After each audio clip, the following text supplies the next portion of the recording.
Hello student, कैसे हैं आप। मैं जानता हूँ ठीक ही होंगे आप। स्टूडेंट्स, पिछले टॉपिक में हमने अपक्रिया की आणविकता, अपक्रिया की कोटि और आवासीय एक अणुक अपक्रिया पढ़ी थी। अब हम पढ़ने जा रहे हैं अपक्रिया की कोटि और आणविकता में अंतर। देखिए,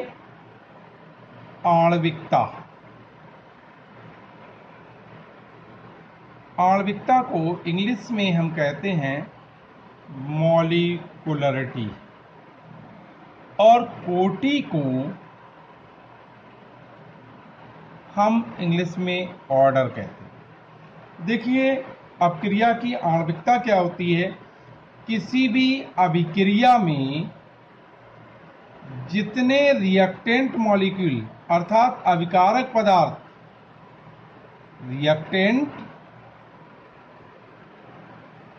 मॉलिक्यूल अर्थात अभिकारकों के अणु भाग लेते हैं, वह अपक्रिया की आणविकता कहलाती है। जबकि अपक्रिया की कोटि किसी रासायनिक अपक्रिया में भाग लेने वाले अभिकारक पदार्थों के अणुओं की वह न्यूनतम संख्या जो अपक्रिया के वेग को प्रभावित करती है, वो अपक्रिया की कोटि कहलाती है। इसी प्रकार अपक्रिया की आणविकता जो है वो शून्य, अपूर्णांक, नेगेटिव अंकों में भी हो सकती है। जबकि अपक्रिया में विषम परिस्थितियों में कोटि जो है वो शून्य, अपूर्णांक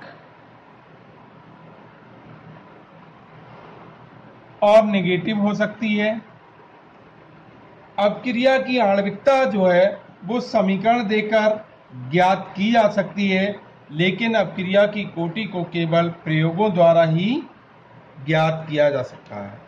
इसी प्रकार स्टूडेंट्स, हमारा ये टॉपिक समाप्त होता है। इसके आगे हम चलते हैं। अब पढ़ेंगे अर्ध आयु काल। अर्ध आयु काल जिसे कहते हैं हाफ लाइफ पीरियड।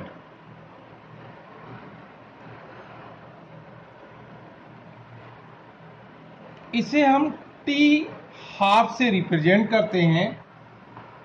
देखिए, वह समय जिसमें कोई पदार्थ विघटित होकर अपनी प्रारंभिक मात्रा का आधा रह जाता है, उसे हम अर्धायु काल कहते हैं। इसे टी हाफ से रिप्रेजेंट कर सकते हैं। इसी प्रकार हम पढ़ेंगे अर्धायु काल यानी टी हाफ पदार्थ की प्रारंभिक मात्रा स्मॉल a तथा अपक्रिया की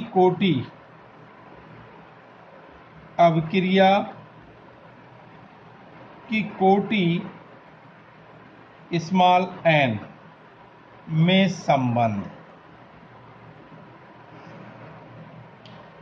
देखिए, इसमें संबंध क्या होता है। ये होता है अर्धायु काल टी हाफ डायरेक्टली प्रोपोर्शनल होता है a की power 1 minus n for zero order reaction.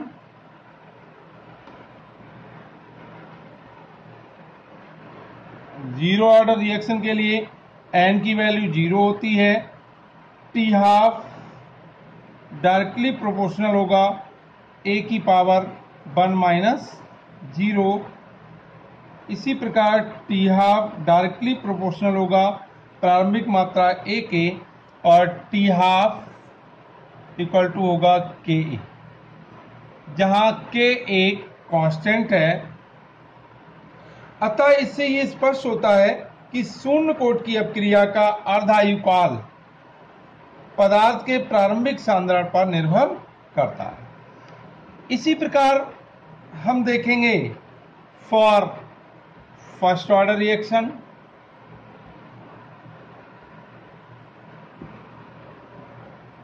प्रथम कोटि की अपक्रिया के लिए यहाँ n की वैल्यू 1 हो जाएगी, तो टी हाफ अर्धायुकाल डायरेक्टली प्रोपोर्शनल होगा a की power 1 minus 1, T half directly proportional होगा a की पावर 0, इसलिए टी हाफ इक्वल टू होगा k इक्वल टू है कांस्टेंट। अतः इससे ये स्पष्ट होता है कि प्रथम कोटि की अपक्रिया का अर्धायुकाल पदार्थ के प्रारंभिक सांद्रण पर निर्भर नहीं करता। इसके बाद हमारा अगला टॉपिक शुरू होता है रेट कांस्टेंट। रेट कांस्टेंट जिसे कहते हैं वेग स्थिरांक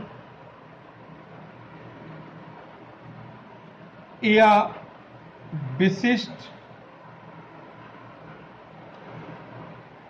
वेग स्थिरांक। ये क्या होता है? यदि अभिकारक कैपिटल A जिसकी प्रारंभिक मात्रा स्मॉल a मोल है ये ली जाए तो उत्पाद यानी प्रोडक्ट जो है भी निम्न अपक्रिया के अनुसार बनेगा। ये अपक्रिया क्या होगी? ये होगी A इक्वल टू B। इसकी कंसंट्रेशन A है, इसकी 0 है एट T इक्वल टू 0।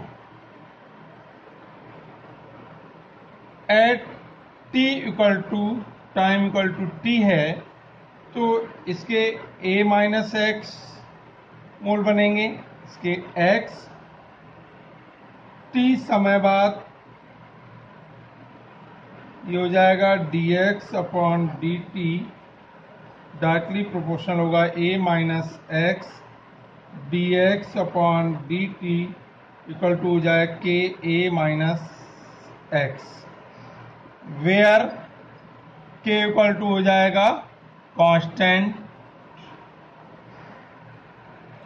यदि अभिकारक का सांद्रण इकाई हो तब A minus x equal to हो जाएगा 1 के, तब होगा dx upon dt equal to हो जाएगा k। अतः स्पष्ट है कि यदि अभिकारकों का सांद्रण इकाई हो तो अपक्रिया का वेग स्थिरांक के बराबर होता है। इसे ही रेट कांस्टेंट अर्थात वेग स्थिरांक या विशिष्ट अपक्रिया स्थिरांक कहते हैं।